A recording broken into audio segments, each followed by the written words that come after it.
আমাদের খেয়াল রাখতে হবে যে প্রতি বছরই এরকম সময় আগুন লাগতে পারে, কারণ এখানে বিভিন্ন ধরনের উপকরণ রয়ে গিয়েছে। ফরেস্ট ফায়ারের খবর পাই, আমরা খবর পেয়ে দ্রুত চলে আসি এবং আমাদের সাথে ফায়ার সার্ভিসের সাথে জেলা প্রশাসন মহোদয় থেকে শুরু করে সকল নেভি, ফরেস্ট, পুলিশ এবং স্থানীয় প্রতিনিধি সবাই চলে আসেন। আমরা একযোগে গত প্রায় 43 ঘন্টা, প্রায় 2 দিন ধরে আমরা কার্যক্রম করি।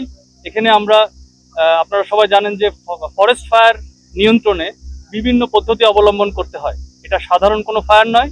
এখানে পদ্ধতি বিভিন্ন বুশ ফায়ার, যে স্টার্ভিং পদ্ধতি, ক্যানাল লাইন পদ্ধতি, ফায়ার ব্রেক পদ্ধতি, বিভিন্ন পদ্ধতি আমরা অ্যাপ্লাই করে আমরা গত 43 ঘন্টা ধরে অক্লান্ত পরিশ্রম করে সকল সংস্থা থেকে আমরা সহযোগিতা পাই এবং একইভাবে আমরা একযোগে কাজ করে এই 10টা 35 মিনিটে আমরা আগুন নিয়ন্ত্রণে আনি। এবং এটা একমাত্র সম্ভব হয়েছে আমাদের প্রত্যেকের ঐকান্তিক প্রচেষ্টা এবং সবাই একযোগে এবং একই নীতিতে আমরা কাজ করেছি বিধায় আমরা এটা সম্পূর্ণ করতে পেরেছি। তবে এখন প্রশ্ন রয়ে যায় নির্বাপনের জন্য একটু বিষয় রয়েছে, যেমন ফরেস্ট ফায়ার, বুশ ফায়ার, এই রিলেটেড বিষয়গুলি নির্বাপনের জন্য কয়েকদিন সময় লাগতে পারে। আমরা দৃঢ়ভাবে পর্যবেক্ষণ করছি, খুব তীক্ষ্ণভাবে পর্যবেক্ষণ করছি, চারিদিকে নজর রাখছি। আমাদের ফরেস্ট রয়েছে, আমাদের জেলা প্রশাসন এবং আমাদের যেই ফায়ার সার্ভিসের লোকাল যে ইউনিটটা রয়েছে সবাই এখানে থাকবে। আগামী 2-3 দিন ধরে পর্যবেক্ষণ করবে, তারপরে ইনশাল্লাহ আমরা নির্বাপন দিতে পারবো। তবে আমাদের এই ঘটনার থেকে একটা শিক্ষণীয় বিষয় রয়েছে যে এখানে যেহেতু এই এরিয়াটা প্রতি বছরই এরকম সময়ে একটা দুর্ঘটনা ঘটতে পারে, কারণ আমাদের এখানে কাজ করতে অনেক প্রতিবন্ধকতা ছিল।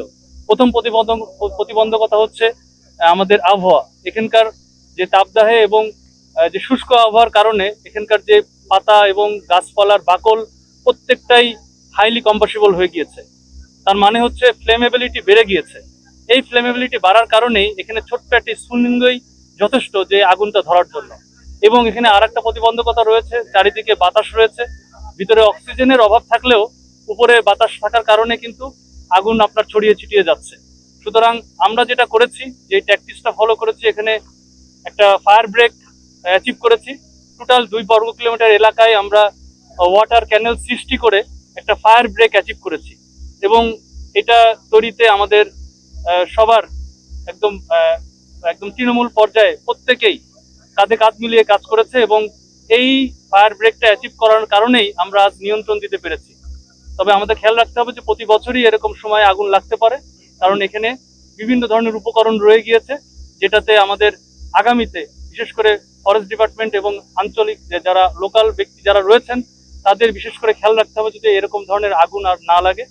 আর আগুন লাগলেই শুরুতেই প্রাথমিকভাবে এটা নির্বাপনের ব্যবস্থা করতে হবে, কারণ ফরেস্ট ফায়ারে অল্প যদি নির্বাপন আমরা করতে না পারি তাহলে এটা আস্তে আস্তে বৃহদাকার ধারণ করবে। আমাদের সবাইকে খেয়াল রাখতে হবে, এটা একটা আন্তর্জাতিক একটা হেরিটেজ, এটা আমাদেরকে রক্ষার্থে সবাইকে একযোগে কাজ করতে হবে। আমরা এটা করেছি, আমরা এটা প্রুভ করেছি। আগামীতে যেন আমরা এটা এই একযোগে কাজ করে এই আমরা প্রোঅ্যাক্টিভলি এই কাজগুলো সমাধান করতে পারি।